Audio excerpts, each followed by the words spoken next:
Laporan keuangan Q3 keluar. Bank BRI apakah hancur lagi? Terkuak 1,4 triliun masuk senyap. Kita dapatkan informasi ini itu dari sini ya Bapak Ibu ya, terkait topik tadi ya, bahwa laba bersih BRI tembus 45,06 triliun ya. Seperti itu. Nah, kita akan ungkap ya mengenai dari saham BBRI ini, apakah bakalan turun lagi ataukah nanti akan dinaikkan lagi, terkait mengenai laporan keuangan yang sudah keluar. Ya, kira-kira siapa Pak Firman bandarnya yang masuk di saham BBRI ini, yang beli 1,4 triliun secara senyap? Dan bagaimana strateginya di saham BBRI ini ke depan?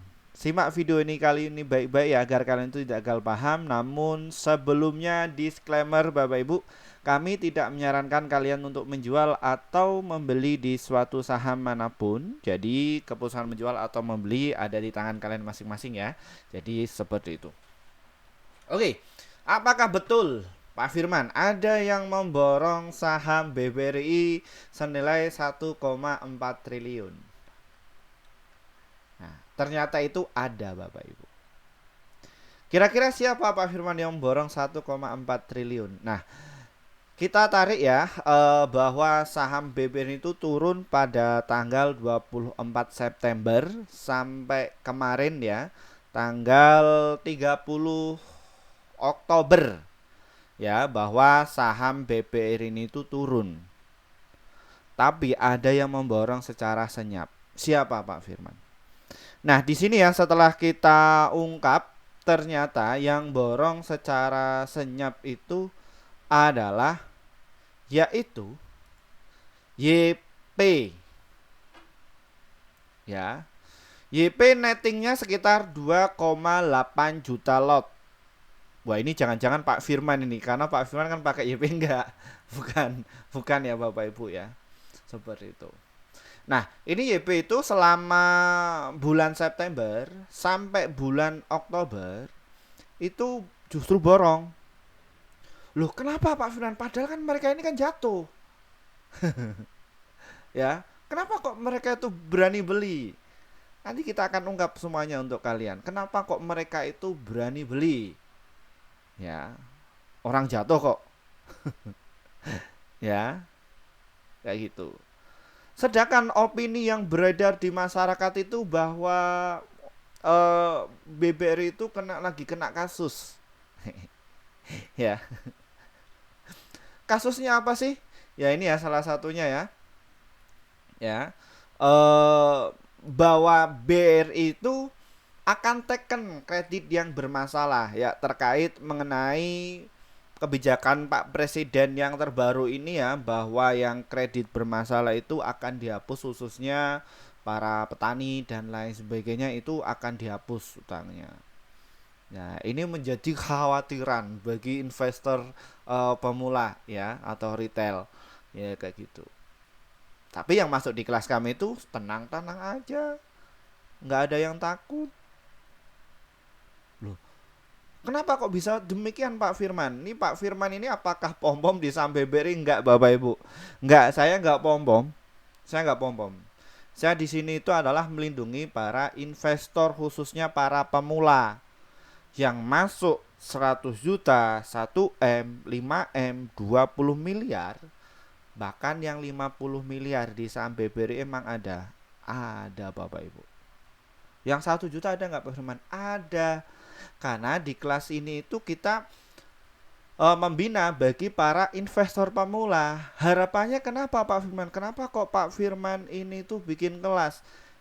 Ini atas dasar permintaan mereka, bukan saya pribadi. Ya. Karena mereka ini perlu pendampingan. Lah kenapa? Biar ketika saham turun itu nggak takut. Jadi ada beberapa variabel atau sebuah alat yang harus kita dicek secara detail alat-alatnya. Emang ada Pak Firman? Ada. Kenapa kok bisa kayak gitu Pak Firman ya? Karena mereka itu Bapak Ibu ya, mohon maaf. Jadi ketika beli saham itu ya atas dasar dari sebuah influencer. Satu. Yang kedua ketika ada berita. Waduh. Ya. Jadi ketika belinya itu ketika ada berita yang bagus-bagus. Nah, ketika posisi saat ini itu ketakutan. Akhirnya banyak yang nyangkut. Ya, sebelum masuk di kelas kami, ini bagaimana Pak Firman? Ini solusinya bagaimana? Ya tak kasih solusi. Ya, seperti itu. Nah, kita kembali lagi. Kenapa kok YP ini itu berani masuk mengenai dari saham BBRI? Mereka itu punya prinsipnya itu apa sih Pak Firman? Ya, prinsipnya itu apa yang menjadi mereka itu berani masuk? Ya, seperti itu. Senilai 2,8 juta lot. Nih ya, nettingnya. Nah, tapi ada yang bertanya juga seperti ini. Pak, lah itu YP itu kan juga jualan 2,7 juta lot. Ya. Ya. Nah, ini ya saya luruskan ya Bapak Ibu ya. YP itu adalah sebuah sekuritas yang dipakai oleh beberapa nasabah. Ya, pertanyaannya adalah di situ banyak nasabah yang retail dan juga nasabah yang kakap. Ya, seperti itu Bapak Ibu. Ya, itu yang dipakai. Nah, kalau perkembangan tahun 2024 ini itu ya, yang namanya Mister Bandar atau liquidity provider, mereka itu nggak punya satu akun sekuritas aja. Mereka uh, lebih dari satu sekuritasnya. Gunanya untuk apa sih Pak Firman? Nah, ini kan biasa yang dipraktekkan oleh beberapa oknum ya Bapak Ibu yang jago lah di dalam dunia pasar modal. Loh, emang ada ya kayak gitu Pak Firman? Wah, Bapak Ibu baru tahu ya. Nah, makanya di kelas kami itu ya mereka tak kasih tahu bagaimana sih cara kerja pasar modal. Jadi kalau di saham itu Bapak Ibu ya, kalian itu yang nggak cuman beli oh ini pakainya analis teknikal aja, nanti kita beli di sini, nanti jual di sini. Lah, dasarnya dari mana? Ya, kayak gitu. Nah, ini ya yang menarik mengenai dari saham BBRI. Nah, apakah saham BBRI pada hari ini tuh pada tanggal 31 Oktober pukul jam 8 pagi ya, sebelum trading kita review dulu. Nah, kira-kira itu bagaimana terkait mengenai dari IHSG ini Pak Firman? Wah, IHSG ini itu masih bullish Bapak Ibu. Tenang, nggak perlu khawatir. Tenang aja. Kenapa Pak Firman? Kenapa kok kita harus tenang? Karena untuk IHSG kita itu masih berada di MA100. Ya. Dan untuk yang trading sama swing yang sukanya itu khususnya di IHSG kita ya, itu belum kuat, belum terkonfirmasi. Nah, terkait mengenai dari saham BBRI itu ini ya, dia sudah liar ya. Yang menjadi khawatiran kan seperti itu. Apalagi yang FOMO. Wah, semakin bergejolak Bapak Ibu, ketakutan. Pak, ini uang saya ini bukan 1 juta 2 juta, banyak. Ini bagaimana solusinya? Nah, di situ banyak sekali yang masuk kepada saya ya. Mereka tak kasih tahu triknya, bagaimana agar bisa lepas, bagaimana agar bisa cuan walaupun turun. Mereka tak kasih tahu semuanya. Ya, seperti itu. Ya. Coba kalau kalian itu melihat dari technical analis coba di MA20 dan juga MA100-nya ini di bawah. Apalagi di MA5 ini juga di bawah.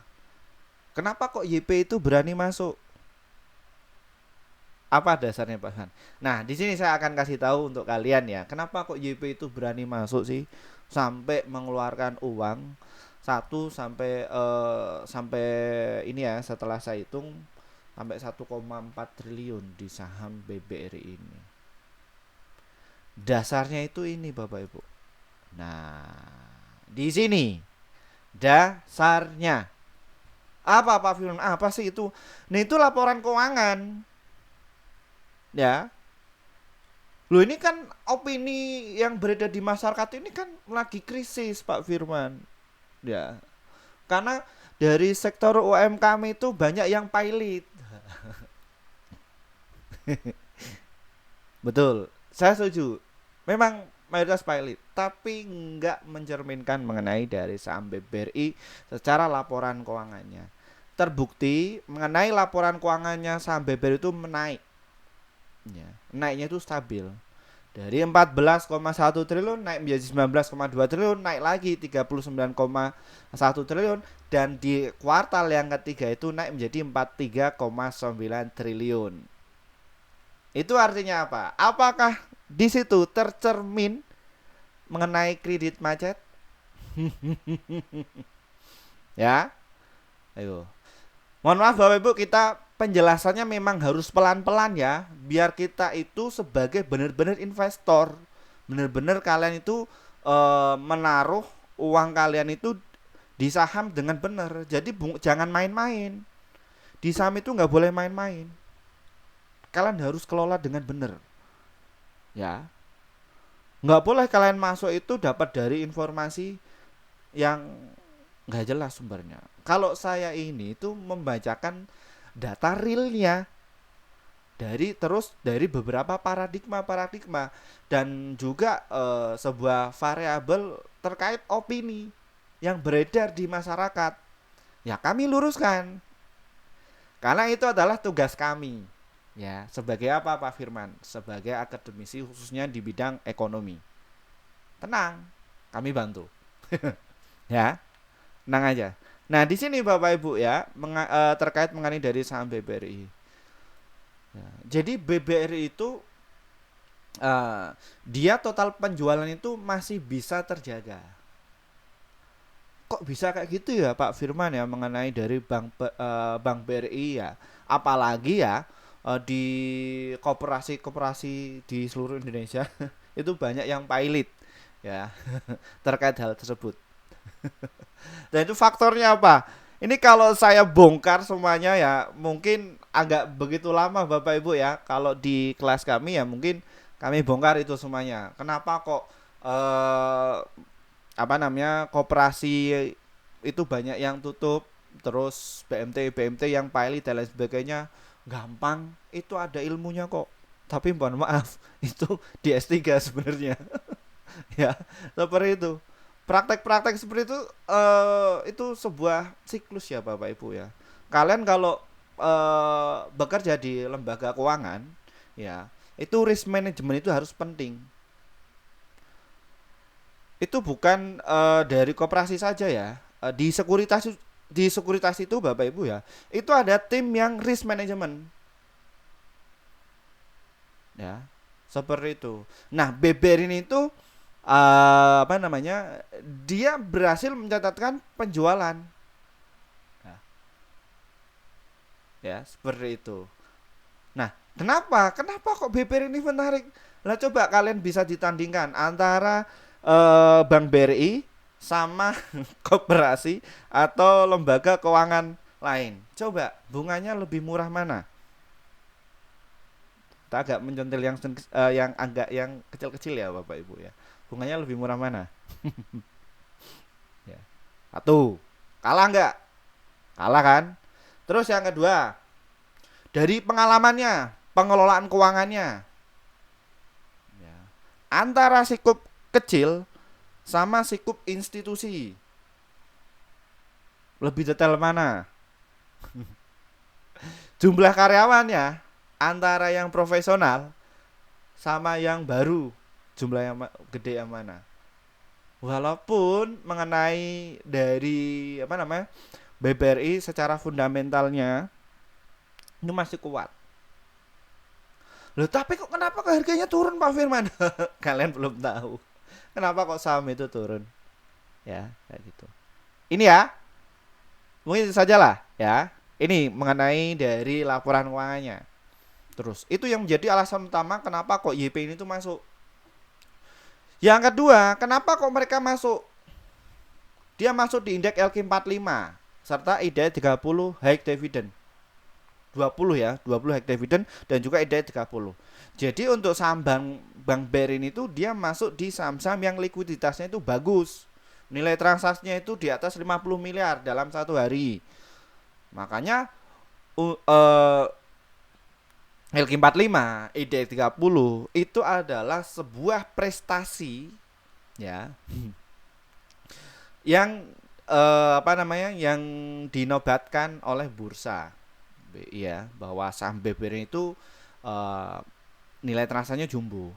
Makanya ya, investor kakap ini kalau dagang atau trading hariannya itu di saham BBRI, Bapak Ibu. Ya. Terus uangnya di atas 100 juta kalau dagangnya di saham BBRI.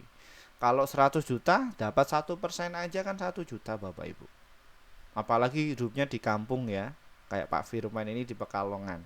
Cukup nggak kalau dapat sehari segitu? Misalkan ya, masa ya 100 juta doang? Nggak mungkin. Nah, ini yang menjadi alasan utama kenapa kok saham BBRI ini turun. Lu kenapa kok asingnya buang barang sih Pak Firman? Nggak lucu deh kayak gitu. Pasti kan nyesel kalian. Kok diturunkan kayak gitu? Ya wajar. Loh, kenapa kok wajar Pak Firman? Kenapa kok mereka ini tuh kok menurunkan harga barang? Loh, kan mereka sudah borong. Ya. Mereka ini tuh sudah borong pada harga 4660. Inflow masuk. Ya. Masuk ini mereka. Nah, kemarin itu saham BBRI itu sudah capai ke harga 5.400. Ya. Jadi asing ini ya jualan. Normal nggak kalau misalkan jualan? Ya normal. Kan asing ini kan juga manusia Bapak Ibu. Ya. Karena ini itu adalah teknik dagang. Nah, ketika asingnya buang barang, jadi YP itu masuk. Kenapa kok mereka itu masuk lagi Pak Arman? Nah, jadi YP itu mereka lebih ke tekniknya adalah investasi Bapak Ibu. Why? Apa itu investasi Pak Firman? Karena untuk investor di pasar modal itu karakternya terbagi menjadi 4 Bapak Ibu. Komunitasnya. Lah kalau Pak Firman masuk yang mana? Saya menguasai 4-nya ini. Kebetulan saya juga praktek semuanya. Ya. Investor itu tipenya apa Pak Firman? Ya, ini ya saya sebutkan. Yang pertama itu adalah scalper, yang kedua day trader, yang ketiga swing, yang keempat ini adalah investor, yang kelima ini apostor. Apostor itu apa Pak Firman? Jadi niatnya itu trading, begitu nyangkut jadi investor dadakan. Ketika niatnya itu adalah untuk investasi, ya begitu naik dikit cepet-cepet dijual. Atau beli sahamnya itu ketika ada sebuah berita, ya berita bagus baru masuk. Wah telat. Ketika ada rumor nggak berani masuk. Ya, ya inilah ya yang menjadi sebuah PR bagi saya dan juga para alumni kami bareng-bareng untuk selalu mengedukasi di pasar saham. Makanya ketika orang yang masuk di kelas kami itu Bapak Ibu ya, kita kasih ilmu yang benar-benar ya, dari jalur yang benar. Ya, kita nggak menargetkan apa namanya jumlah peserta banyak kayak influencer sebelah-sebelah ya Bapak Ibu ya. Tapi kalau kami itu ya benar-benar pure kita ajari. Ya ini loh alatnya, ini loh cara berpikirnya pasar modal, ini loh cara menentukan jual sama beli, ini loh tak kasih tahu saham-saham yang bakalan terbang untuk besok dan ini nanti akan dinaikkan. Tak ajari benar-benar. Nah, ketika mereka itu sudah jago, ya ajari keluarganya atau istrinya lah seperti itu. Setelah itu nanti ya menebar lagi. Jadi kita itu menebarkan sebuah virus. Tapi mohon maaf Bapak Ibu ya, di kelas kami itu untuk yang mampu ya, yang mampu saja dan juga yang butuh. Ya. Pak Firman kok nggak digratiskan? Kita pernah gratis ya 1 tahun. Tapi yang masuk itu Sri Puli-Puli. Apa itu Pak Firman Sri Puli-Puli? Ya, jadi mereka tak kasih tahu trik-triknya, alat-alatnya, tapi nggak melakukan, nggak praktek. Habis itu seenaknya sendiri. Aduh ini kita ini mencari ilmu sudah habis bangku perkuliahan, risetnya juga bukan 1 juta 2 juta, ya, ya itu seperti itu Bapak Ibu. Ya jadi untuk kalian yang nonton aja di YouTube dulu, ya nggak apa-apa. Ya, jadi pakai HP. Jadi kalian ya kalau bisa dicatat. Apakah ada Pak Firman yang selama ini yang nggak masuk di kelas Pak Firman, tapi selalu mendengarkan perkataannya Pak Firman? Banyak sekali yang bermanfaat. Makanya channel ini tuh nilai investasi kepada bangsa kita itu sangat tinggi. Dan ini adalah channel edukasi. Jadi kita edukasi semuanya. Dan kenapa kok bikin kelas Pak Firman? Ujung-ujungnya kelas. Ada yang bilang seperti itu. Nah itu kan kami dituntut Pak Firman, tolong dibikin kelas. Ya sudah, tak bikin kelas. Tapi ya komunitasnya bagi orang yang mampu saja, yang kepengen bisa aja. Ya seperti itu. Kalau nggak kepengen bisa ya nggak masalah. Yang butuh saja kita kasih tahu semuanya. Toh kami dampingi juga kok mereka, Bapak Ibu. Dan di situ juga kami pisah-pisahkan klaster-klasternya. Ya biar nggak ada terjadinya sebuah gap. Ya seperti itu Bapak Ibu. Nah, jadi intinya apa? YP itu adalah tujuannya adalah untuk investasi. Gitu ya. Kayak gitu. Boleh nggak Pak Firman kita masuk kalau tujuan kita adalah untuk investasi? Boleh. Loh kok boleh? Loh ini kan lagi turun, masih turun lagi nggak? Ya borong saja, ngapain takut? Loh, saya pikirnya nanti turun lagi. Wah, kalau misalkan turun-turun lagi ya kalian nggak dapat barang. Udah, kalau investasi itu ketika turun nabung aja. Dasarnya apa yang menjadi dasar utama kenapa kok kita itu harus nabung di saham BBRI ini?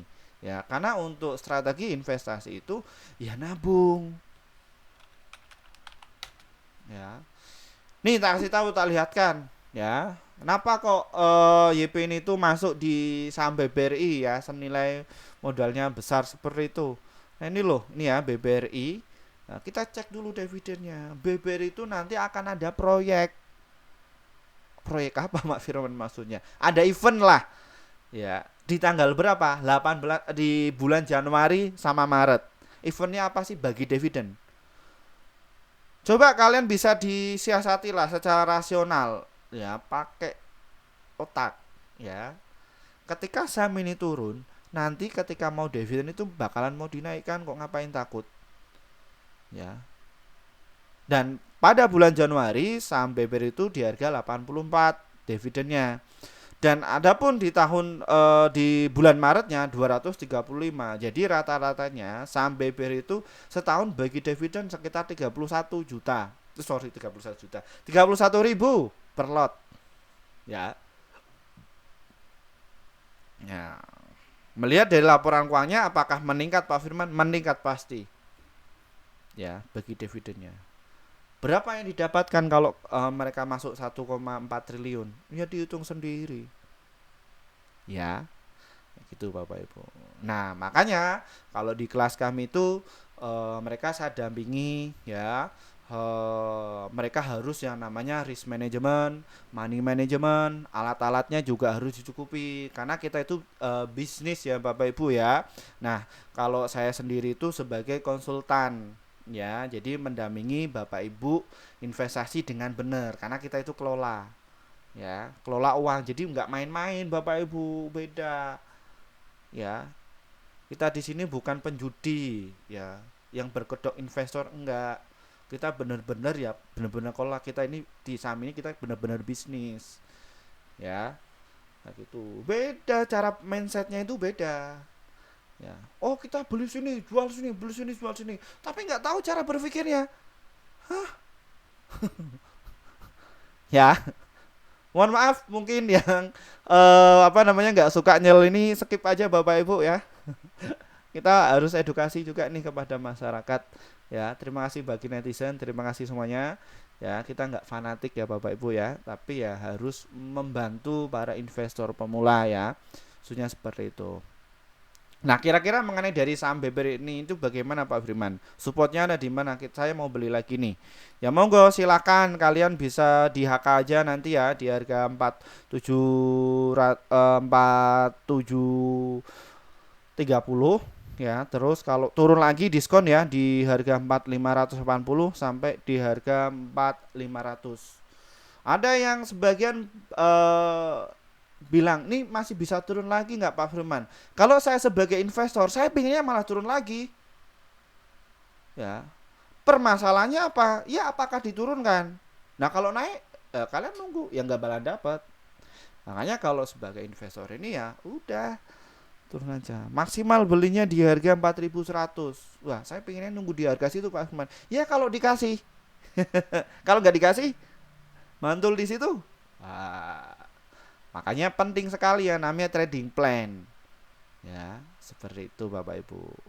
Nah, saya pribadi ya juga investasi ya di saham BBRI. Karena untuk saham BBRI itu saya lakukan 4 teknik. Invest iya, trading iya, swing iya, ya dan juga scalping juga iya. Ya, dan akun saya itu saya pisah-pisahkan. Oh, gitu ya Pak Firman. Iya iyalah.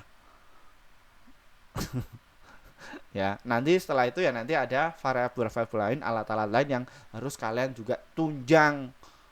Alatnya murah kok, ya. Murah banget, ya. Kayak gitu Bapak Ibu.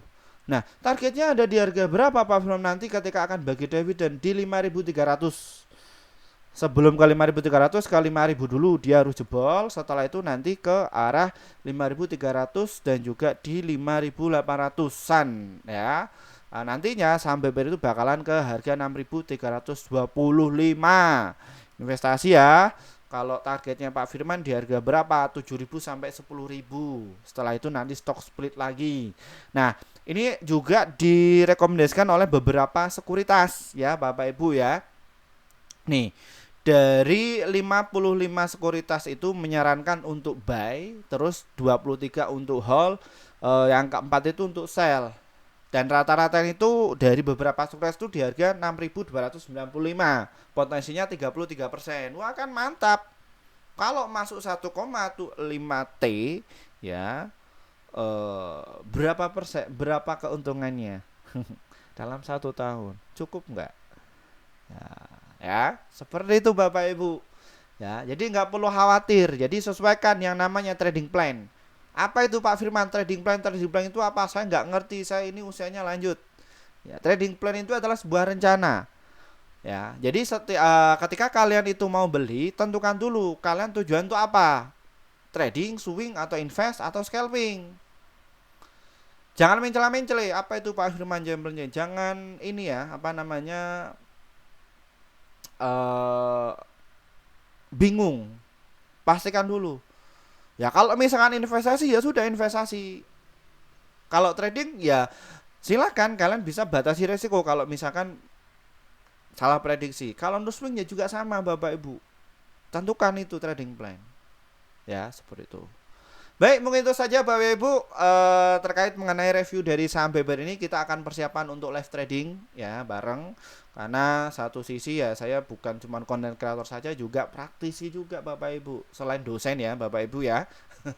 Dan juga peneliti ya, khususnya di bidang ekonomi. Ya, Bapak Ibu yang pengen masuk di kelas kami, hubungi nomor yang ada di bawah ini. Ini yang paling mudah. Nah, di situ ada beberapa kelas, silahkan sesuaikan kebutuhan Bapak Ibu. Terima kasih, selamat pagi dari saya. Dari saya, wassalamualaikum warahmatullahi wabarakatuh. Bye bye Bapak Ibu, semoga bermanfaat ya. Bye bye.